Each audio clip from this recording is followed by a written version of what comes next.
ডাক যুগে এসেছে। রূপকথা দাস, বেলুড় মঠ, হাওড়া। ছবি সময়ের ছায়া মাত্র, এতে মিশে থাকে আবেগ। ছবি হতে পারে ভালোবাসার স্মৃতি কথা, আবার নির্মম দৃশ্যে পরিণত গল্প গাথাও।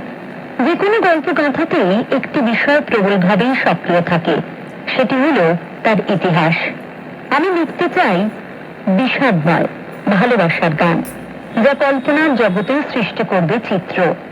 আমার চোখে সেরা ছবি আমার সাথে আমার মনের মানুষটির ছবি।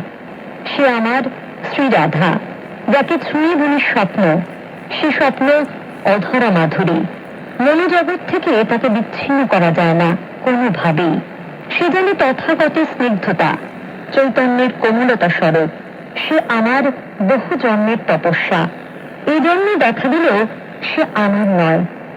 কোথায় যেন এক বিচ্ছেদ, মনের নয়, সামাজিক। পৃথিবীর সমস্ত সম্পর্কের ঘনীভূত রূপ বিশেষ্যে। রবীন্দ্রনাথের ভাষায়, ভালোবাসো প্রেমী হও বলি চেও না তাহারে। একথা মানতে কষ্ট হয়।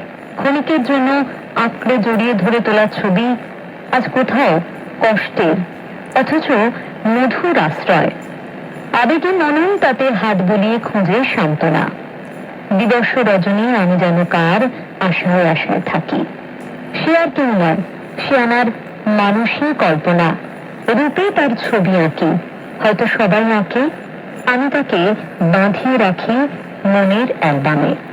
রূপকথা দাস, বেলুড় মঠ, হাওড়া।